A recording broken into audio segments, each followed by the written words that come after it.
자, 여러분 이제 플라톤에 이어서 아리스토텔레스 서양 철학의 양대 산맥이라고 할 수 있는데요. 아리스토텔레스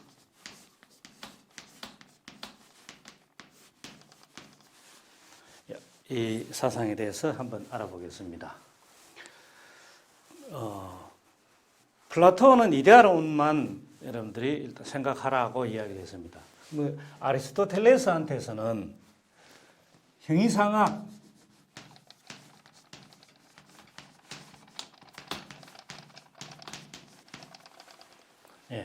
형이상학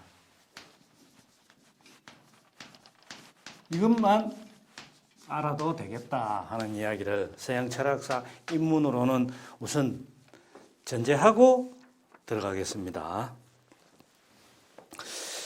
자, 이 아리스토텔레스 부분은 이제 그 155쪽에 부제가 이렇게 되어 있네요.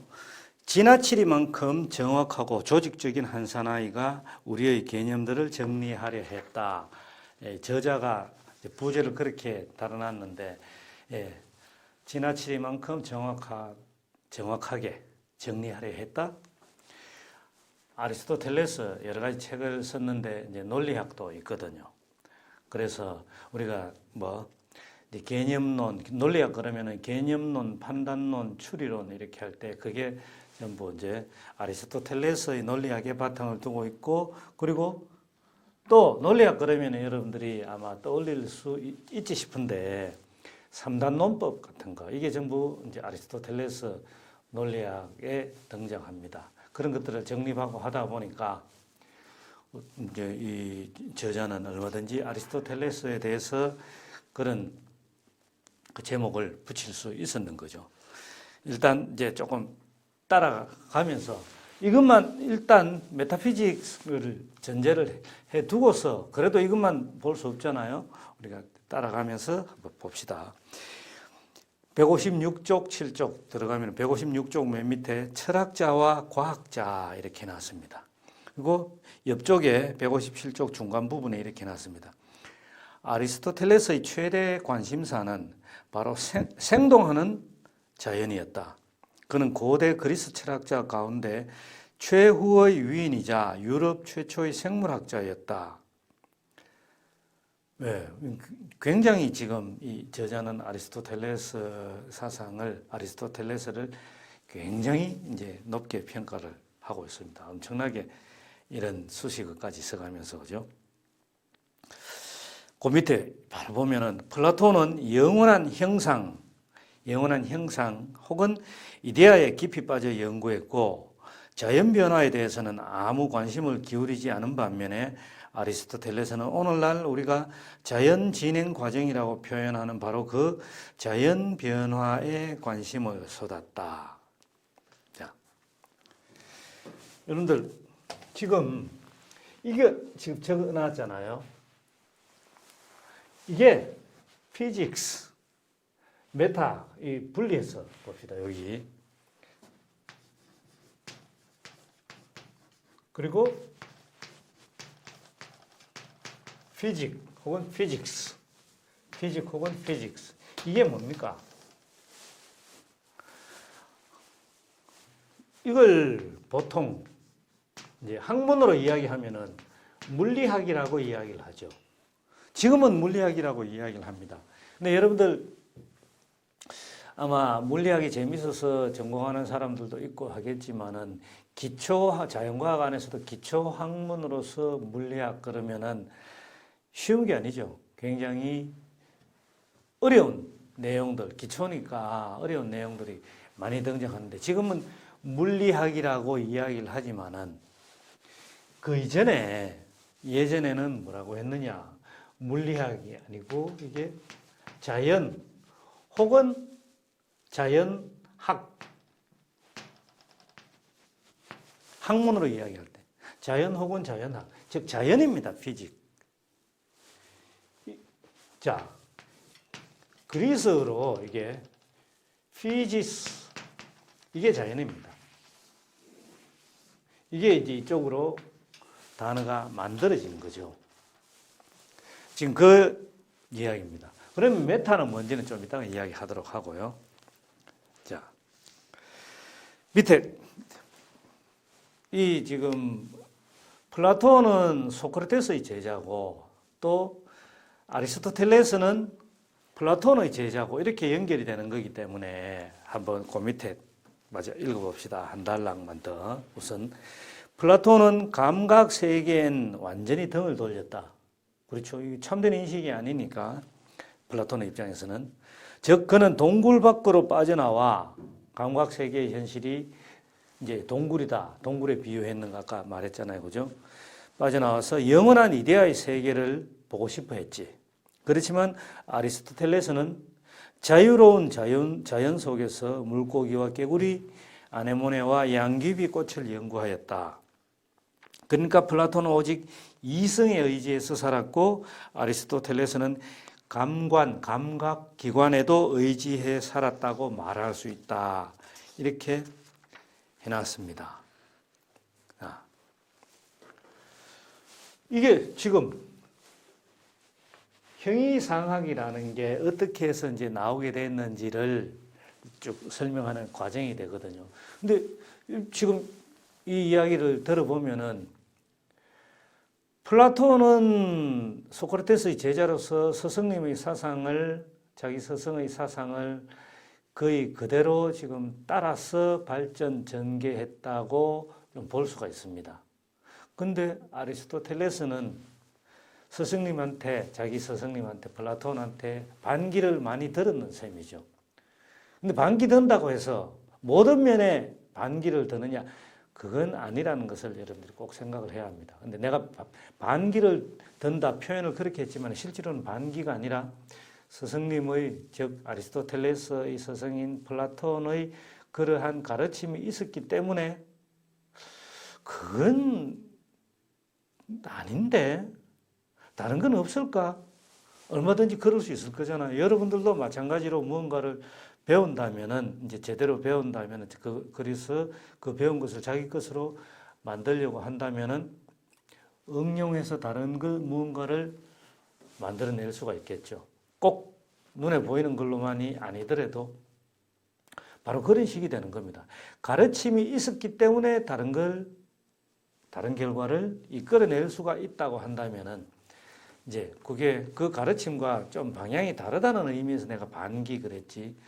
그냥 전적으로 100% 모든 것에 대해서 다 반대한다. 이런 의미는 아니라는 것을 생각을 하세요. 넘겨서 보면은 158쪽 네 번째 줄 이래 해놨습니다.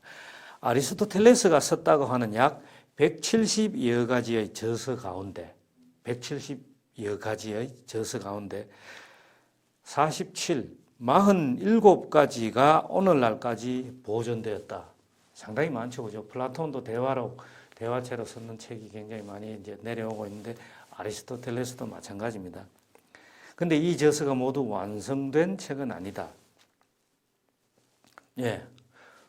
그냥 연구했던 기록들을 놔둔데 완성을 했는 것도 있고 그렇지 못한 것도 있고 당연히 그럴 수 있겠죠. 여러분들도 뭔가 어떤 거를 시도했을 때 보면은 시도하다가 중간쯤에서 거쳤는 거 버려버리고 없으면 모르지만은 이제 그게 아니라면은 그런 식들로 남아 있을 수 있죠. 자, 대부분이 강의 초록인데 이제 스승님이 아카데미아도 세웠고 그죠. 그 시대의 철학은 입에서 입으로 전하는 학문이었다. 많이 그렇죠. 이건 동양뿐만 아니라 서양도 마찬가지로. 근데 아리스토텔레스가 유럽 문화에서 갖는 의미는 우선 오늘날까지도 사용되는 여러 학술 용어를 만들어냈다는 데 있다. 그는 여러 학문을 기초하고 계통을 세운 최초의 위대한 체계 조직자였다. 예. 여기서 먼저 설명을 하고 들어가겠습니다. 이제 이렇게 써놓고 나면 피직스의 뜻은 여러분들이 이미 알고 있는 거고, 이게 그리스어로 피지스라 그랬습니다. 피지스는 자연입니다.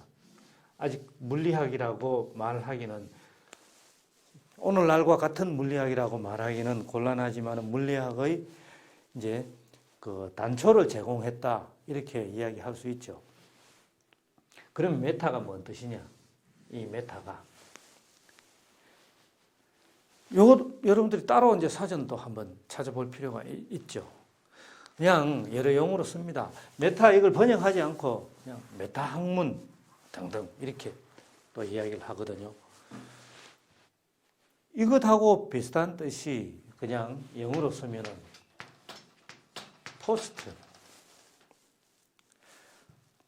포스트입니다.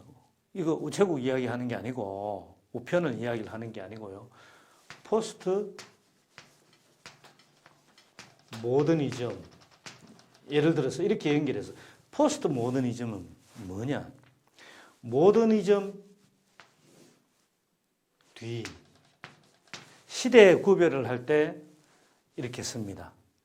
모더니즘 뒤에 이어서 온다? 뭔데 그게? 그럼 모더니즘 뒤 그러면은 모더니즘을 바탕으로 해서 이렇게 생각할 수 있겠죠. 뒤는 배경, 그죠? 이제 다른 뜻들로 보면은 배경, 배후. 그런데 여러분들 부모님이 여러분들의 뒷받침을 해주면서 뒷받침을 해주면서 적극적으로 여러분들이 하고 싶어하는 것을 밀어준다. 그러면은 뭐가 되는 겁니까? 그냥 뒤에 서 있다가 아니라 후원 이런 게 되는 거죠. 후원이면서 또 근원 여러 가지 이제 의미상으로 이런 것들을 생각을 할 수가 있는 겁니다. 그 메타가 바로 그런 뜻입니다.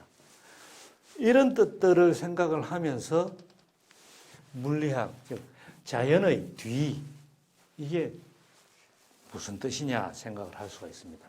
이제 좀 지우겠습니다. 여기까지는.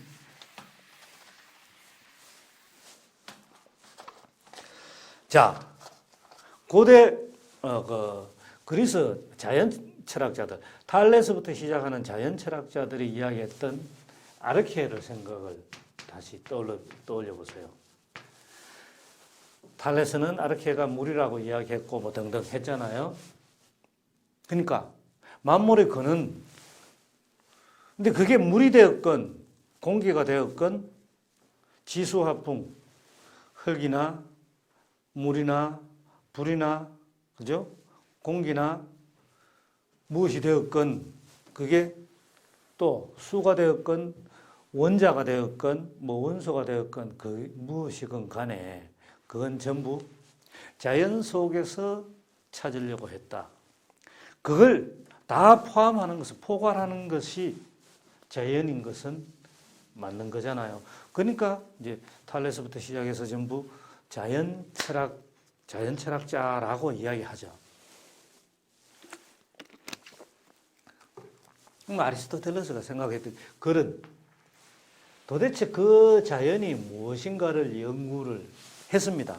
지금 170여 가지 저서 가운데서 47개가 오늘날까지도 지금 보존되어서 전해져 내려오고 있다고 방금 읽어봤잖아요. 자연학이라는, 즉 피직스라는 책이 있는데 이게 자연을 연구하다 보니까 이 자연으로서 존재할 수 있게끔 했는 더 근원이 없을까? 이제 여기서는 자연 철학자들이 생각했는 아르케, 만물의 근원을 존재하게끔 했는 게 도대체 없을까 하는 것을 아리스토텔레스는 또 연구를 했다는 겁니다. 그러니까 아르케를 연구했다고 보면 되는 겁니다. 아르케를 근거 지을 수 있는, 아르케가 존재할 수 있게끔 했는 게 뭐가 있나 없나 연구를 했는 거죠. 아리스토텔레스가. 그래서 그걸 자기가 어쨌든 간에 나름대로 연구했는 것을 전부 다 강의하고 이제 학생들한테 강의하고 또 메모도 하고 그걸 글로 남겨두었습니다.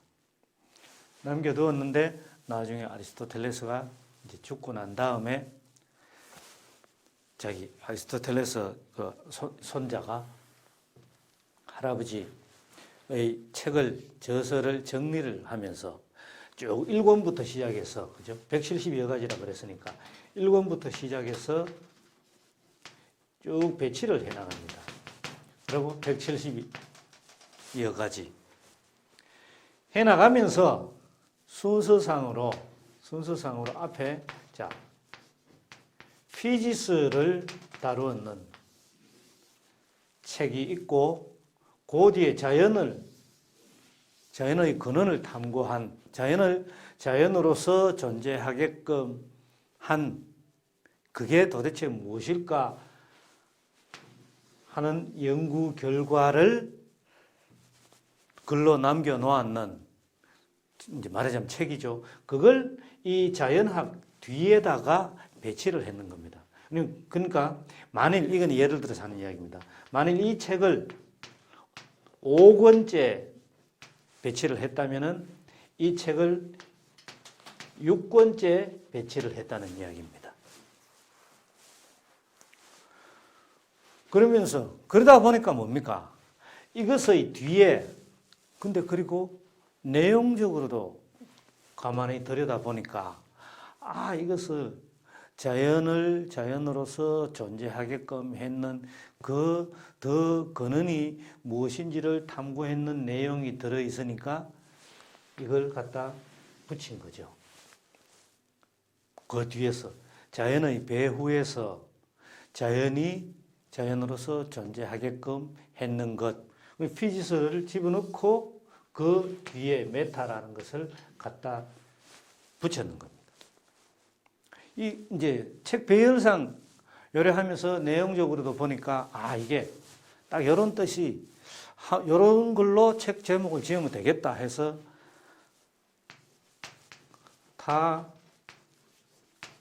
메타 피지스 현대 그리스어로 쓰면은 이런 제목을 갖다 붙였습니다. 그래서 이게 자연의 배후에서 자연을 연구한, 자연을 근거 지을 수 있는 그 무엇인가를 연구한, 이렇게 돼서 메타피직 연결해서 메타피직이라는 책 제목이 나오게 된 겁니다. 그리고 책 제목뿐만 아니라 이런 이제 학문이 나오게 되는 거죠. 학문으로서. 그러면 우리가 지금 이걸 형이상학이라고 번역을 하는데, 자, 형이상학 한자로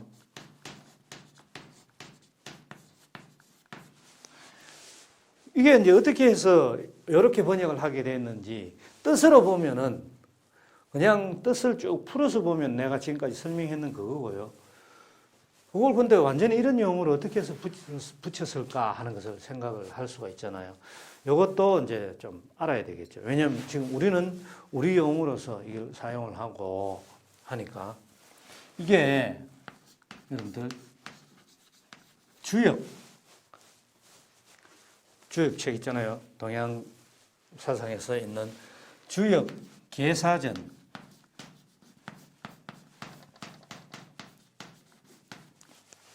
주역 계사편에 이런 게 나옵니다.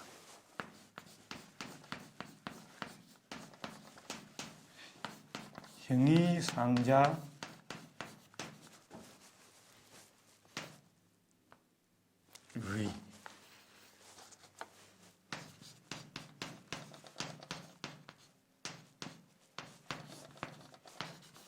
위지도요. 형이 똑같습니다. 형이 하자 위지기라. 이런 뜻이 나옵니다.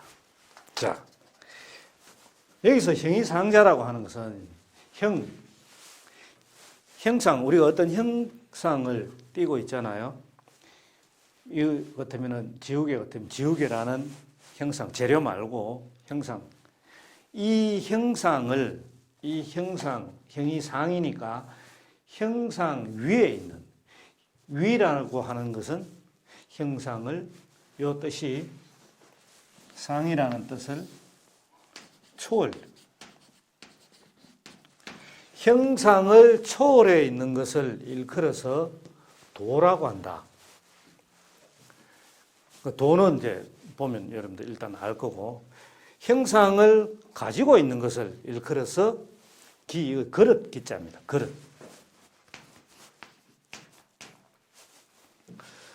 자, 그렇다면은 이 또 도가 뭔지를 우리는 또 생각을 해봐야 되잖아요, 그죠? 형상을 초월해 있는 것. 이제 아리스토텔레스 사상 형이상학 계속 이야기하면은 쭉 내가 이제 당연히 설명을 할 수밖에 없습니다. 그거는 좀 이따가 하도록 하고, 내가 지금 했는 말들은 기억을 좀 해보세요. 메모도 하고, 형상을 초월해 있는 것을 가지고 일컬어서 도라고 하고, 형상을 가지고 있는 것, 형이 하자 위직이라 일컬어서 그릇이라고 한다. 일단 이거부터 생각을 해봅시다. 그릇은 재료가 있죠. 빈 그릇 생각을 해보세요. 빈 그릇이 있다. 이거 그릇이 아니지만 그릇이라고 합시다. 지금 물병인데, 그죠? 생수병인데. 지금 생수가 아니라 이제 정수기 물 담았습니다. 좀 마셔가면서 하려고. 지금 그러면 물병이죠? 빈 그릇 생각을 하면 물을 담았으니까. 근데 이 술을 담았다면은 물병이 아니고 술병이 되겠죠. 기름을 담았다면 기름병이 되겠죠. 그런 식들로 이제 그릇기 형상을 띠고 있는 것은 이러저런 안에 무엇이 담기느냐에 따라서 각각 다 달라질 수가 있는 겁니다. 형상을 띠고 있는 것은. 그러니까 그거하고 똑같죠. 아까 이제 전 시간에 이야기를 했듯이 여러분들은 부모님 입장에서는 여러분들의 형상은 부모님 입장에서는 자식이고 선생님 입장에서는 학생이고 친구 입장에서는 친구고 이런 것처럼 우리의 형상은 그런 겁니다. 근데 형상을 초월해 있는 도, 이게 뭐냐? 이 도를 여러분들한테 내가 말하는 게 전적으로 내 말만 옳다 이렇게 이야기할 수는 없습니다. 근데 이해를 돕기 위해서 설명을 하는 거니까.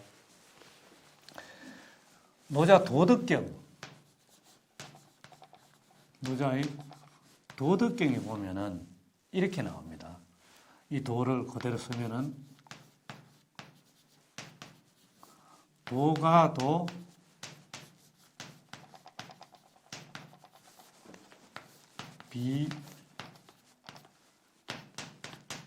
상도,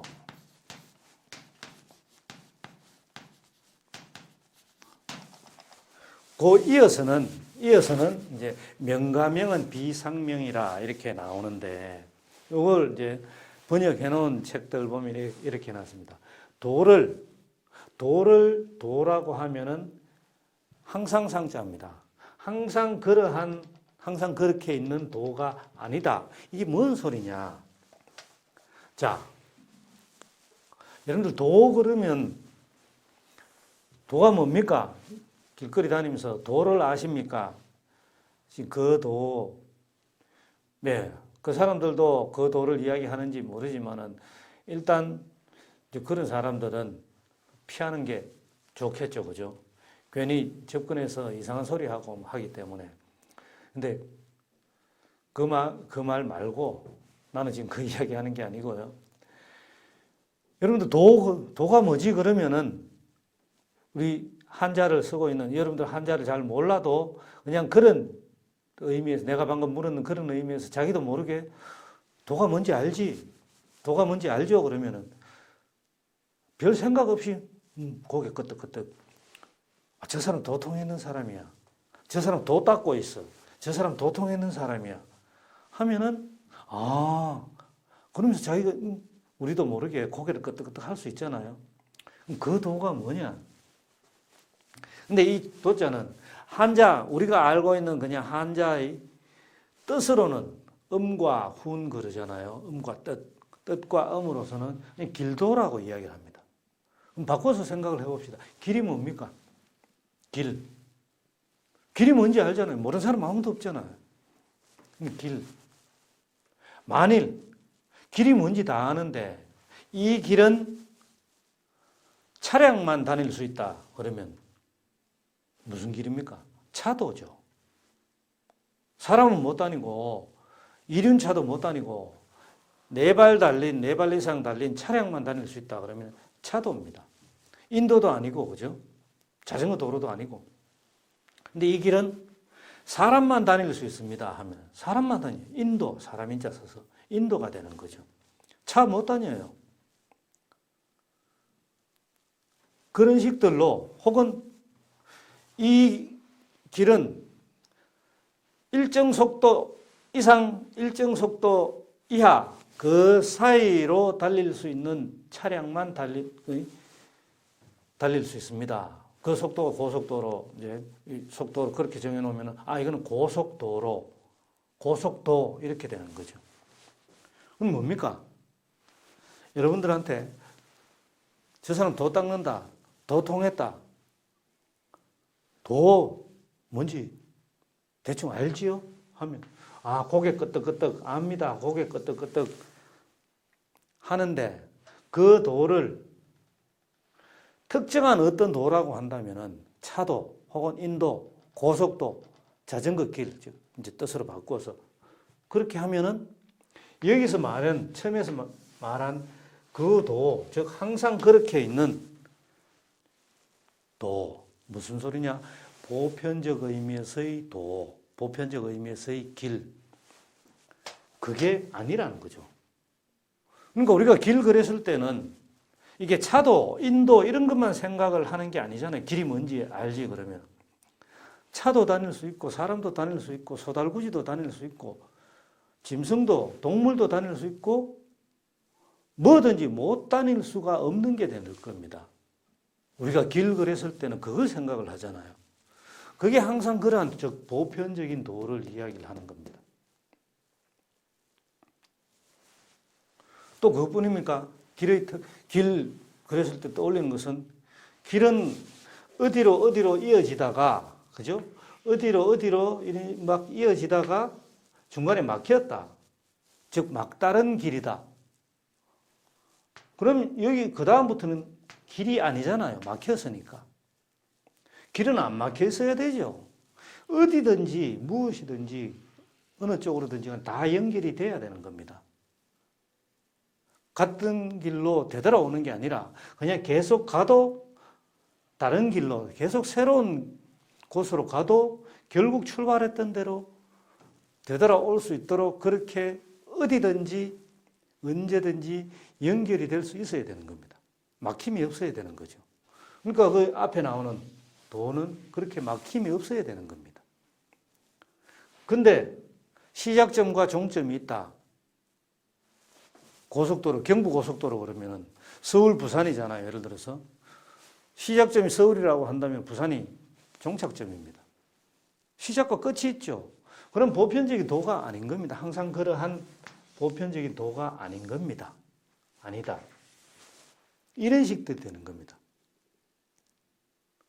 그러니까 그냥 그렇기 때문에 우리는 그러면 그러한 도를 무엇이라고 할 수 있느냐? 그냥 도라고만 이야기해야 되는 거죠.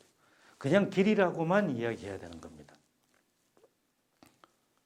요걸 여러분들 아까 이제 요거 이어서 도덕경에 나오는 게 명가명은 이제 사람 명자 이름 명자를 바꿔서 쓰면 됩니다. 명가명은 비상명이라. 이 뭔 소린가 하면은 이름을 특정한 이름으로 부르면은 보편적인 그런 게 아니다. 여러분들 이름 이제 생각을 다시 해보는 겁니다. A라는 이름을 가진 학생, 부모님이 누구야라고 부르면은 여러분들을 부르면은 그건 여러분들의 이름을 이제 이 이름을 갖고 있는데 부모님이 뭐라고 부르면은 자식의 이름을 부르는 것입니다. 근데 여러분들이 갖고 있는 그 이름을 선생님이 부르면은 학생의 이름을 부르는 겁니다. 또는 이름을 갖고 있는데 그 이름을 친구가 누구야라고 부르면은 친구의 이름을 부르는 겁니다. 그럼 그 이름이 모든 게 다 될 수 있는데 어느 하나의 특정한 이름으로 부르면은 보편적인 이름이 아니다 하는 겁니다. 자, 이런 식으로 봤을 때 형상을 초월해 있는 것을 일컬어서 도라고 한다. 그러니까 보편적인 의미에서의 도 이겁니다. 그래 뭡니까? 이제 다시 형이상학 메타피직스로 돌아와서 보면은 자연을 자연으로서 존재하게끔 했는 것, 그것을 연구를 하는데, 근데 그건 자연은 눈앞에 보면은 자연 속의 개체들은, 개별자들은 보면은 물이고 불이고 공기고 등등 굉장히 여러 가지 것들이 있잖아요.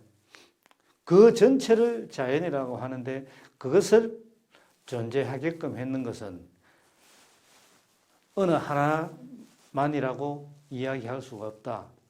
그리고 형상을 가지고 있는 것도 아니다. 이것처럼 그죠? 형상을 가지고 있는 것도 아니다. 그러니까 어떻게 돼? 그러한 것을 연구하는 학문, 그렇게 의미상으로 해서 형이상학이라는 이런 명칭을 이렇게 번역을 해서 메타피직을 해낸 겁니다. 이렇게 번역을 해서 용어를 만들어낸 겁니다. 그러니까 지금 이미 이렇게 하면서 여러분들이 그냥 형이상학이라는, 철학에서 형이상학이라는 이 학문 자체, 요거 이렇게 그냥 놔둬볼까요? 학문 자체를 많이 생각을 하게 될 겁니다.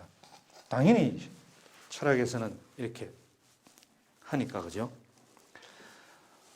그래서 내가 이제 아리스토텔레스에서는 메타피직만 우선 생각을 하라, 플라톤에서는 이데아론만 생각을 하라고 이야기를 했고, 이렇게 출발을 해보면 다른 것들 이야기가 좀 쉽게 될 겁니다.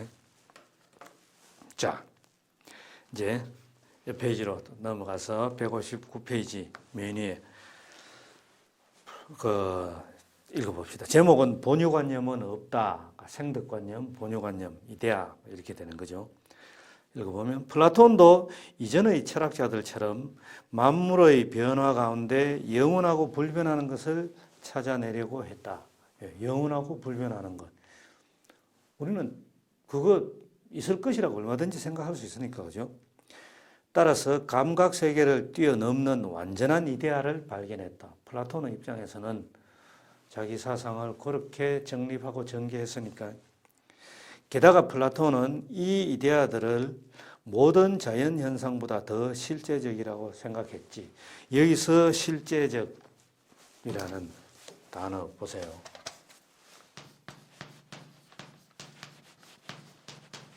실제적이라고 생각했다.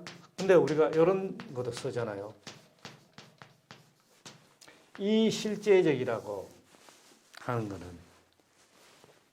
요거는 그냥 일상생활 속에서, 현실 속에서 실제로 그러하다 하는 거라고 한다면, 이 제자는, 제자가 있을 제자. 그러니까 영원 불변하게 존재한다는 의미에서 실제라고 이야기를 하는 겁니다. 이것은 변화하는 속에서 감각기관으로서 사실이 그러하다 하는 것을 감각기관에 의한 인식을 설명할 때 그때는 이렇게 이야기를 합니다. 근데 영원 불변하는 것으로서 존재하는 바, 그걸 실제, 이렇게 구별을 해야 됩니다. 근데 밑에 딸락 보면은 아리스토텔레스는 플라톤이 모든 것의 질서를 거꾸로 뒤집어 놓았다고 여겼다. 무슨 말이냐? 아리스토텔레스는 낱낱의 말이 변화하고 그 어떤 말도 영원히 생존할 수 없다는 스승 플라톤의 말에 동의했다. 맞죠? 개개의 말이, 이제 말을 예를 들었는데 타고 다니는 말. 예. 그런 이제 플라톤의 말에 동의했다. 또 말의 형상은 그 자체가 영원 불변하다는 것도 맞는 말이라고 생각했다. 여기서 그러면 뭡니까? 말의 형상, 형이상자, 형상을 재료를 이야기를 하는 게 아니고요. 근데 그러나 아리스토텔레스는 말의 이데아를, 의자 이데아, 여러분들한테 내가 설명했는 것처럼 말의 이데아를 우리가 몇몇 말을 직접 눈으로 본 뒤에 만들어낸 개념일 뿐이라고 여겼다. 자, 여기서 지금 방금 읽었는 부분 159쪽의 제목은 이렇게 되어 있잖아요. 봤듯이 본유관념은 없다. 즉 이데아의 세계에 따로 있는 그런 관념이 있을까? 그거 없다고. 그러니까 이데아를 아리스토텔레스도 말의 이데아를 인정을 하는데 그 이야기입니다. 그건 우리가 감각을 통해서, 감각기관을 통해서 개개의 말을 눈으로 보고 확인한 다음에 거기서 보편적인 것을 만들어냈을 뿐이다. 그럼 뭡니까? 이데아는 있으되 플라톤한테서는 보편성이 따로 있다고 했습니다. 이데아의 세계와 현실, 감각 세계의 현실, 이게 구별되어 가지고 있는데 아리스토텔레스한테서는 구별되어 있는 게 아니라 그 안에 개개의 형상, 개개의 개체 안에 그 이데아가 들어있다고 생각을 했는 거죠. 지금 그러니까 개개의 개별자로서의 말들을 눈으로 보고 관찰하고 난 다음에 말이라는 개념, 즉 말이라는 형상을, 말이라는 이데아를 만들어냈다. 이렇게 생각을 하는 거죠. 이제 여러분들은 어떤 게 맞는지 또 이제 생각을 해보는 거죠. 따라서 말의 이데아 혹은 형상은 말을 경험하기 전에는 존재하지 않는다고 생각을 했다. 말의 형상은 말의 특징들로 이루어진 것인데 이게 바로 우리가 말하는 종개념이다. 예, 종개념이라는 말이 나왔습니다.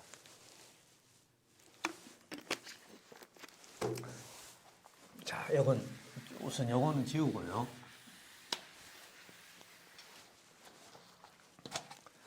여기서 지금 밑에다가 적어야 되겠네요.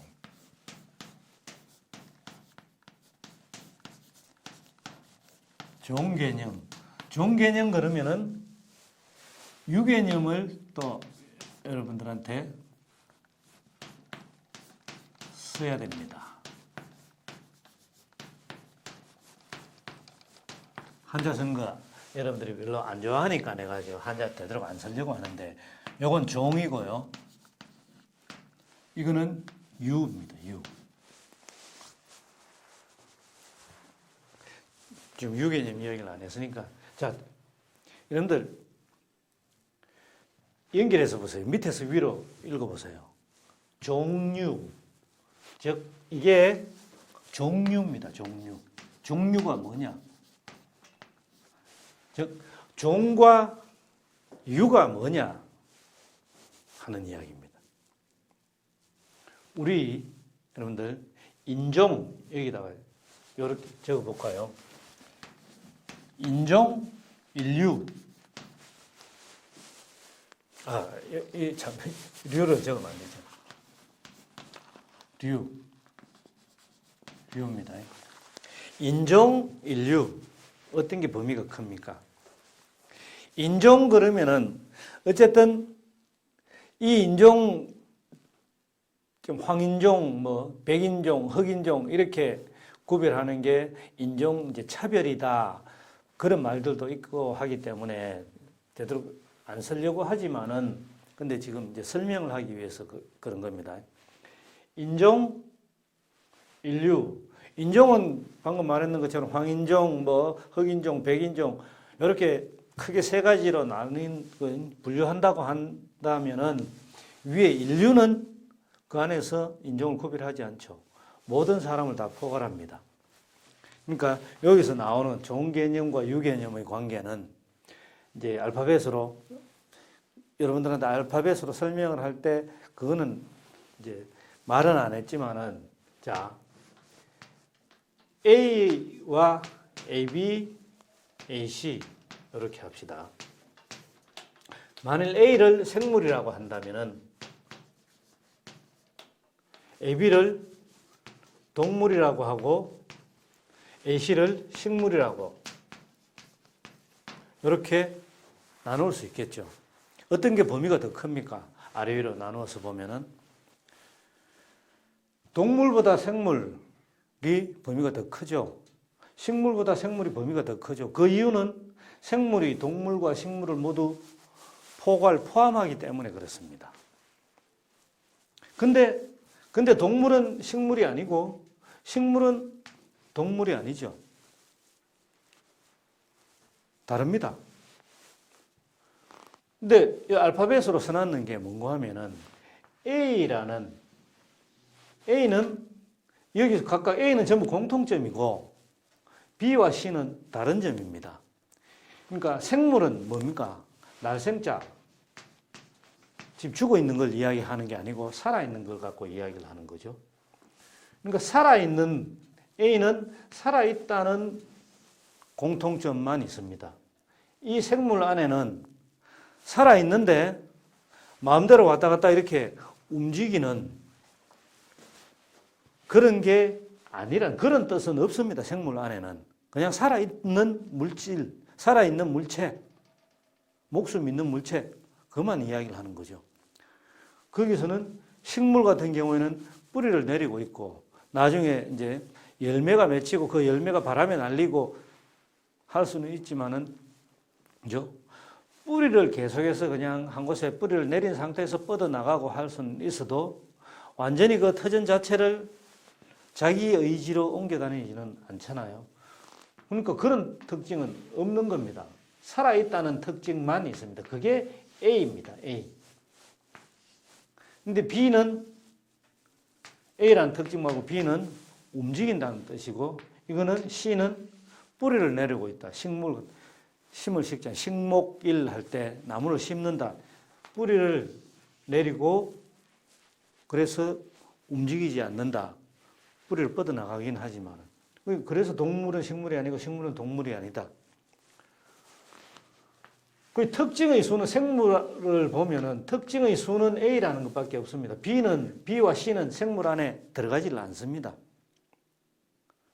그런데 범위는 동물, 식물보다도 생물이 범위가 더 큽니다. 더 넓습니다. 이게 즉 생물이 동물과 식물을 포함하잖아요. 근데 동물이 생물을 포함하지는 않잖아요. 식물은 포함이 되지를 않으니까. 그래서 위에 있는 것을 포함하는 개념, 이것을 유개념이라고 합니다. 포함되는 개념, 상대적인 겁니다. 이거는 유개념과 종개념은 상대적인 겁니다. 포함되는 개념은 그 유개념에 포함되는 개념을 종개념이라고 이야기를 합니다. 그럼 안에 보세요. 동물 안에 인간도 있을 것이고, 그러니까 이렇게 합시다. 그냥 좀 더.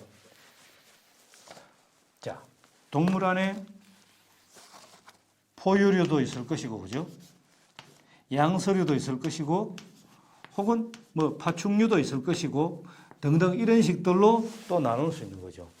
포유류 안에 인간도 있을 것이고, 다른 포유류 또 뭔가가 있을 것이고, 이런 식들로 인간 안에 보세요. 이 포유류 안에 자 말도 넣어 봅시다. 여기 지금 말 이야기를 하고 있으니까 이래 하면은 이게 전부 상대적인 개념입니다. 이 밑에 게 종개념이라면은 상대적으로 위에 있는 게 유개념이 되는 겁니다. 포함하는 개념. 이것도 상대적으로 보면은 동물이 유개념인 반면에 포유류, 양서류, 파충류 이런 거는 동물에서 종개념이 되는 겁니다. 이 아리스토텔레스 논리학이고 지금 논리학은 꼭 그게 아니라도 종개념과 유개념을 여러분들한테 함께 지금 설명하고 있는 건데요. 지금 하나 나오니까 거기에 따라서 배울 거는 다 배워봐야 되겠잖아요. 이쪽에도 마찬가지로 이런 식들로 이제 쭉 그냥 설명하기 위해서 이분법적으로 이렇게 해본다면은 전부 상대적으로 포함하는 개념은 유개념이고 포함되는 개념은 종개념입니다. 이런 식들로 보면 전체적으로 해서 맨 위에 여기에 다른 뭔가를 또 설정해서 한다면은 맨 위에 있는 이게 뭔가 하면은 결국에는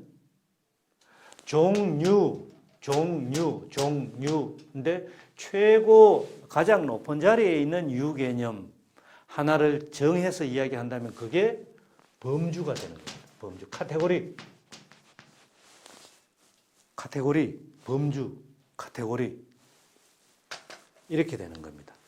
그리고 보면은 여기에 위로 올라갈수록 상대적으로 위로 올라갈수록 특징의 수는 줄어들고 대신에 범위는 넓어진다. 근데 아래로 내려갈수록 즉 종개념은 하위 종개념들로 그죠?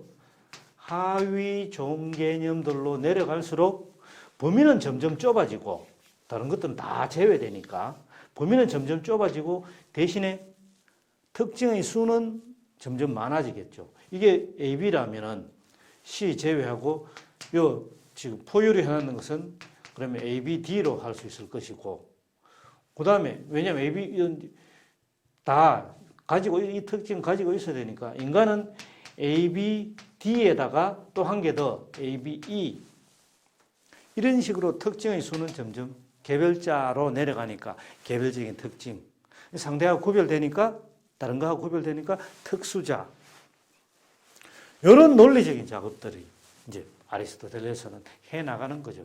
그래서 논리학 책을 쓰기도 했고, 예, 메타피직을 이제 아리스토텔레스 메타피직을 위해서 이렇게 하다 보니까 결국 지금 우리가 말하는 종개념이다 하는 것까지 돌았는데 이것하고 연결지어서 다음 시간에 또 계속해서 설명을 하도록 하겠습니다.